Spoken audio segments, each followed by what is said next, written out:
हरियाणा में मंत्री पद की रेस शुरू।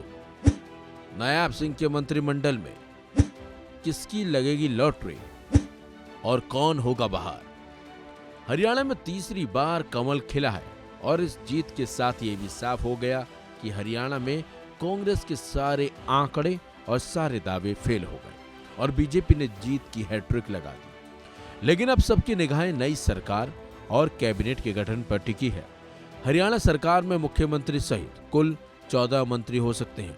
इसका साफ साफ मतलब है कि बीजेपी को 11 नए चेहरों की तलाश करनी होगी, क्योंकि सिर्फ अनिल विज ही वो सीनियर नेता हैं जिन्होंने अपनी सीट बरकरार रखी है।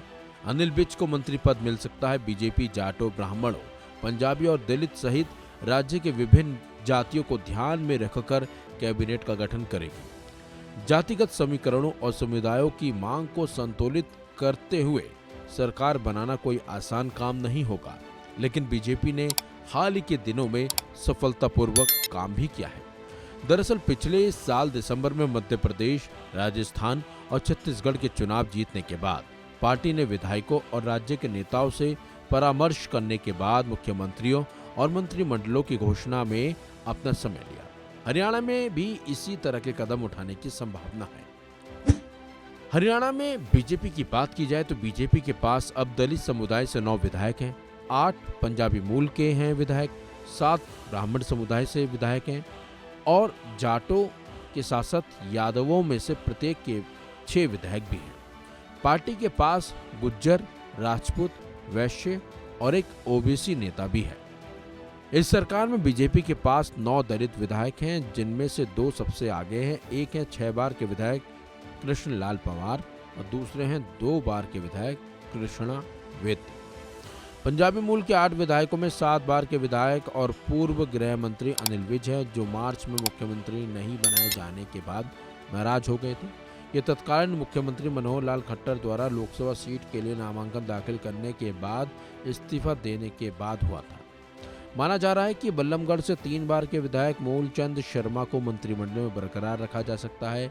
एक और संभावित 2 बार के लोकसभा सांसद अरविंद शर्मा हैं, जिन्होंने गोहाना जीता है।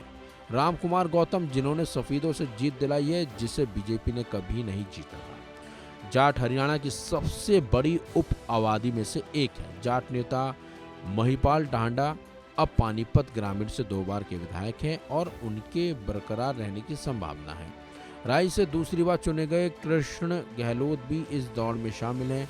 एक संभावित बड़ा नया नाम पार्टी के राज्यसभा सांसद किरण चौधरी की बेटी श्रुति चौधरी का भी है। अन्य संभावित उम्मीदवारों में वैश्य समुदाय के पूर्व मंत्री विपुल गोयल शामिल हैं। हरियाणा में सबसे अमीर महिला और हिसार से निर्दलीय विधायक सावित्री जिंदल ने औपचारिक रूप से बीजेपी को अपना समर्थन दे दिया है। इससे उनके नए मंत्रिमंडल में शामिल होने की संभावना बढ़ गई। फिलहाल आने वाले वक्त में साफ हो जाएगा कि किसे मंत्रिमंडल में जगह मिलेगी और किसे बाहर का रास्ता दिखा दिया जाएगा। इस खबर में बस इतना ही। अपडेट्स के लिए बने रहिए वन इंडिया हिंदी के साथ।